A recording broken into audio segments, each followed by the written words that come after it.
Judul tausiah pada subuh yang berbahagia ini, mungkin kita akan mengulang kaji sedikit tentang meraih kebahagiaan, karena menurut saya ini agak penting dengan kondisi yang keadaan selama ini. Hadirin kaum muslimin sedang jamaah subuh yang dirahmati Allah. Hari ini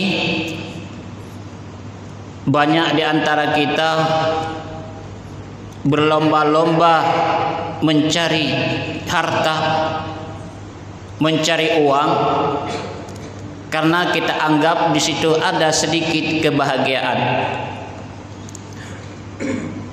Padahal belum tentu kebahagiaan didapat lewat harta.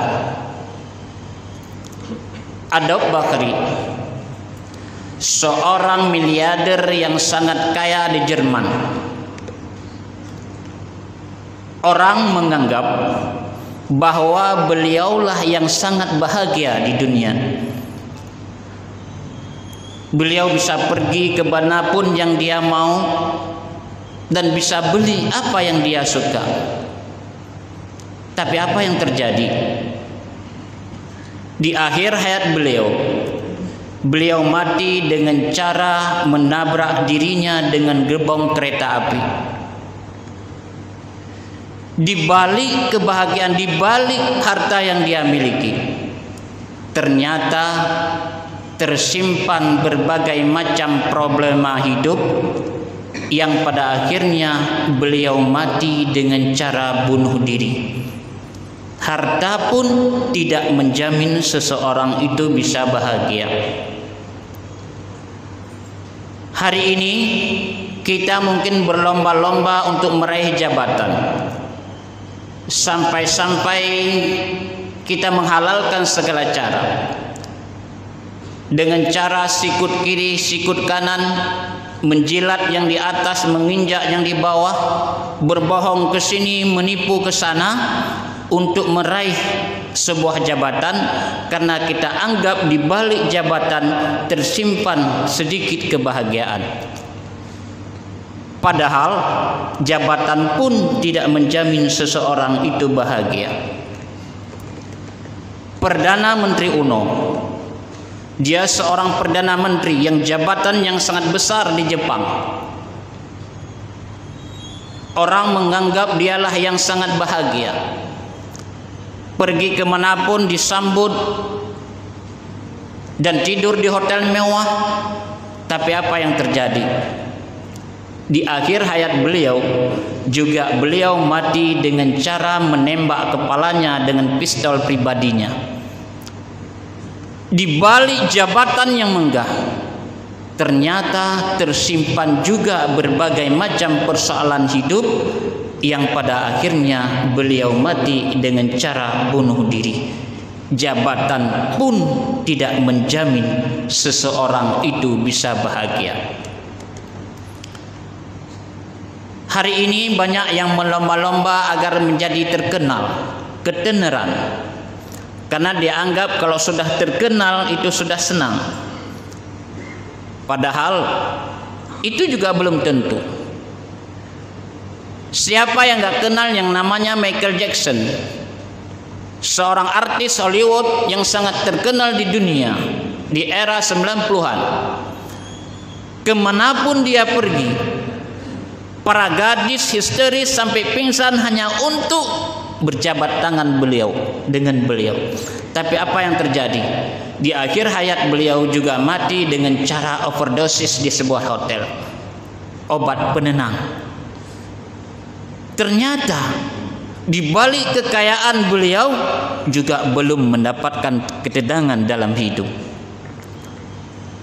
Lalu kalau harta tidak menjamin seseorang itu bahagia, jabatan tidak menjamin seseorang itu bahagia, ketenaran tidak menjamin seseorang itu bahagia, Apakah kita yang tidak punya, yang miskin ini menjamin bahagia? Juga belum tentu. Yang kaya saja belum terjamin, apalagi kita yang melarat. Siapapun kita, baik dia seorang pejabat, baik dia seorang miliarder, baik dia seorang miskin, punya peluang untuk meraih kebahagiaan itu. Karena kebahagiaan itu ada pada hati dan pikiran yang jernih.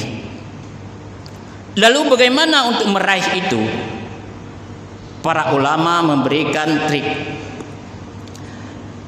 Yang pertama, apabila engkau ingin bahagia, yang pertama yang harus dilakukan adalah senangi dan bahagiakan orang tuamu. Senangi dan bahagiakan orang tuamu. Sebuah kebahagiaan yang diraih oleh orang tua kita, yang pertama adalah pada saat mendengar kita dilahirkan, mendengar kita menangis. Yang pertama ketika kita dilahirkan, padahal sebelumnya beliau menderita sakit, tapi begitu kita dilahirkan, beliau tersenyum, alhamdulillah anakku lahir dengan selamat. Kemudian kita dipupuk, dibesarkan dengan penuh cinta dan kasih sayang sampai kita menjadi orang yang hebat seperti ini. Setelah kita besar seperti ini, sampai hatikah kita menyakiti hati orang tua? Masih tegakah kita menyinggung perasaannya?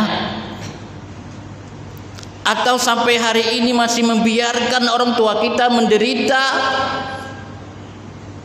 dengan kerinduannya kepada anak yang dirantau? Padahal orang tua kita dari kecil mendidik dan membimbing kita. Seorang anak di mata orang tua tidak pernah besar, Pak. Tidak pernah besar. Walaupun anaknya hari ini sudah menjadi jenderal sekalipun, orang tua kita akan selalu mengkhawatirkan kita.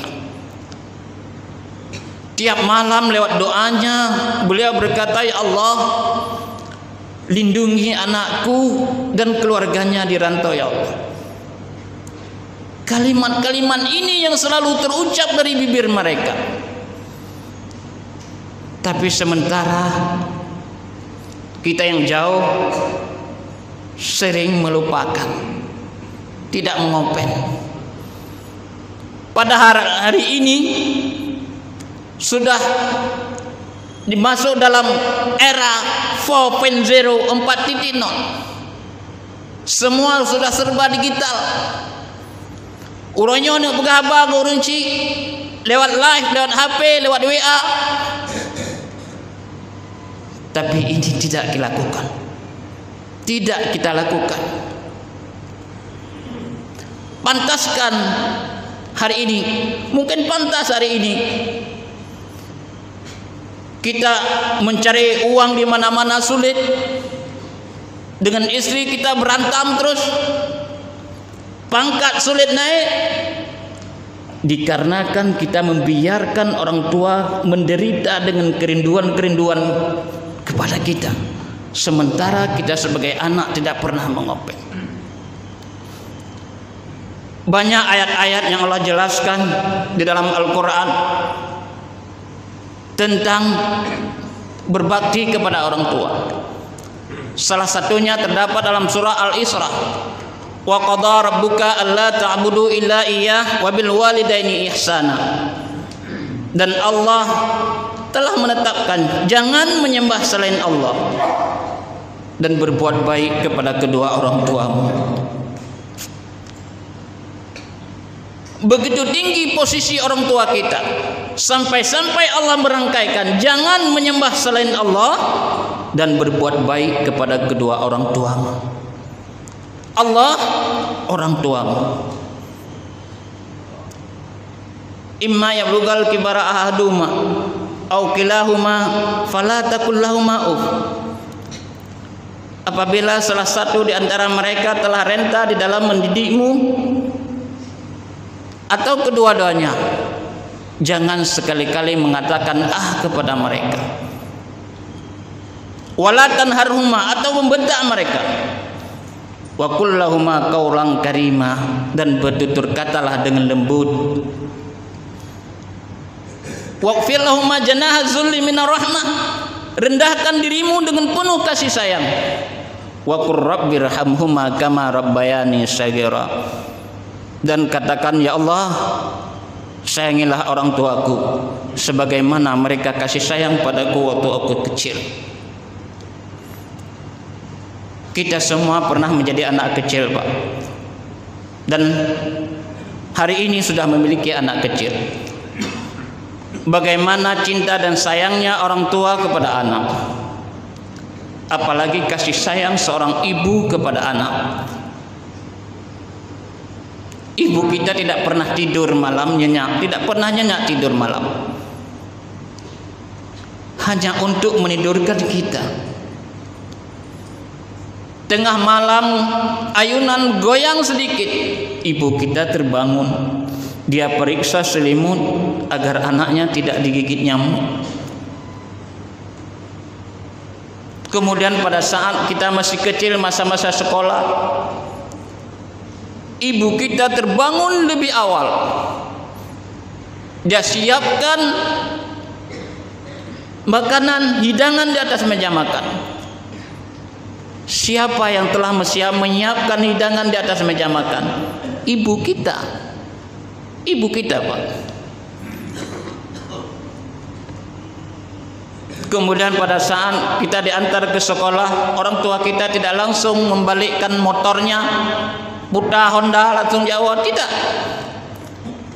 Tapi beliau berhenti sejenak di sudut pagar sekolah. Dia pastikan anaknya berada di pekarangan sekolah. Begitu mereka mengkhawatirkan. Apalagi pada saat kita ditimpa musibah, entah sakit yang menular, semua saudara kita, teman kita menjauh dari kita. Tapi siapa yang selalu berada di samping kita? Orang tua kita, ibu kita. Mereka tidak peduli sakitnya bau, mereka tidak peduli sakitnya menular, tidak peduli. Karena yang ada dalam benak mereka adalah, ini anakku sekarang tergeletak dan tak berdaya.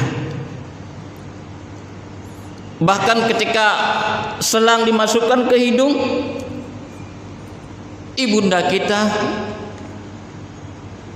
dengan air mata menetes di pipinya berkata, ya Allah, kalau boleh tukar ya Allah, ambil nyawaku, selamatkan anakku. Ambil nyawaku ya Allah, selamatkan anakku. Cinta orang tua kepada anak tidak bisa dibatasi oleh ruang dan waktu.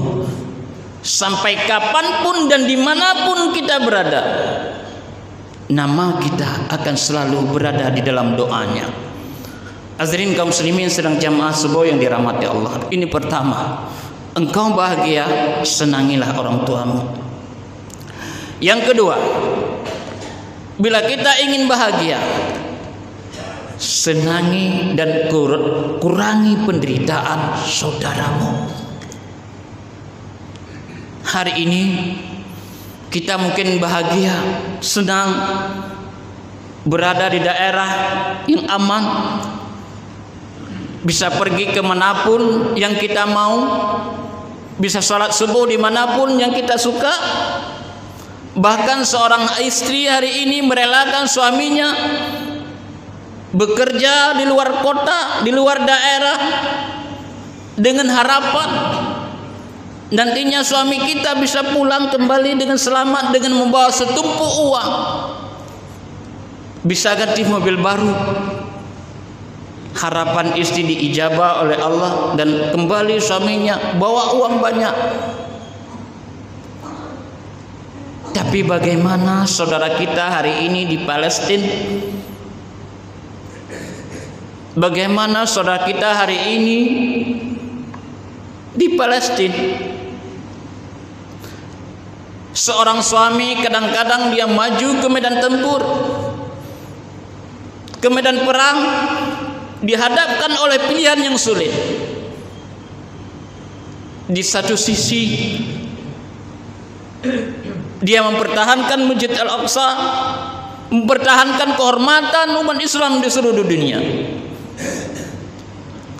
Tapi di sisi lain dia juga punya istri, punya anak kecil yang masih membutuhkan belayan kasih sayang dan perlindungan dari seorang ayah.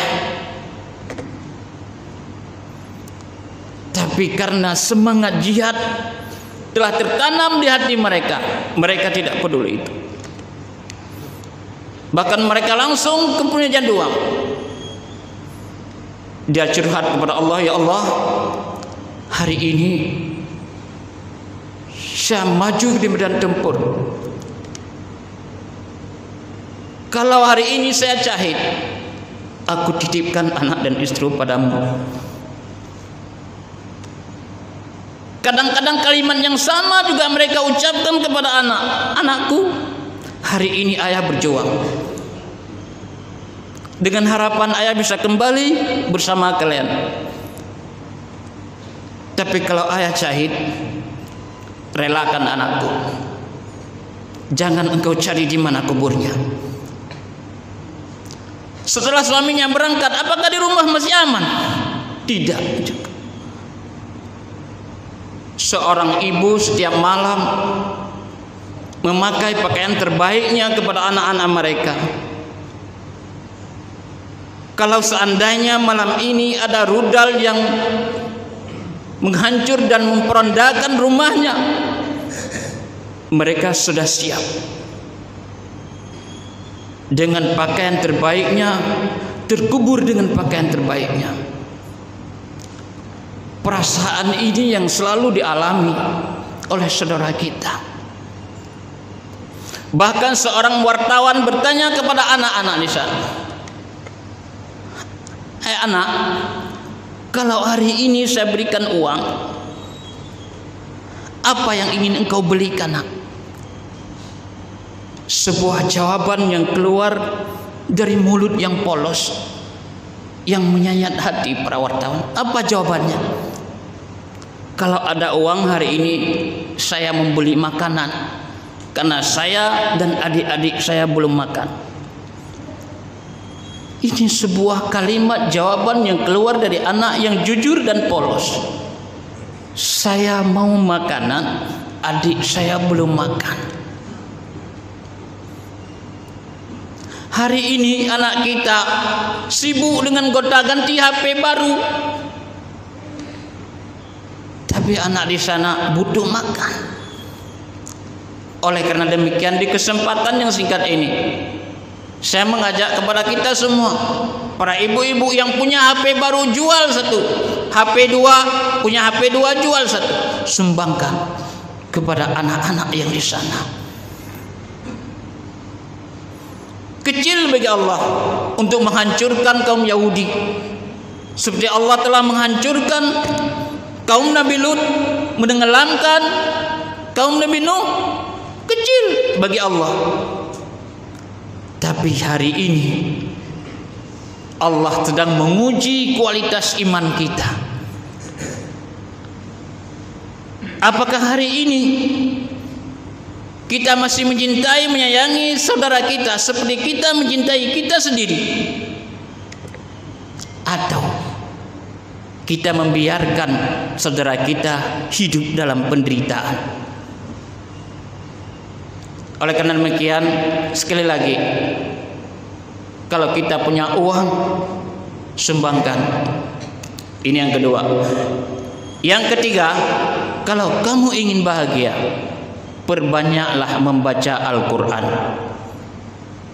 Dan yang keempat, kalau kamu ingin meraih kebahagiaan, perbanyaklah membaca doa dan berdoa kepada Allah Subhanahu wa taala. Barangkali ini saja yang bisa saya sampaikan pada kesempatan kali ini. Lebih kurang saya mohon maaf. Terima kasih atas perhatian. Mohon maaf atas segala kekurangan. Usikum qauli hadza, astaghfirullahalazim. Wassalamualaikum warahmatullahi wabarakatuh.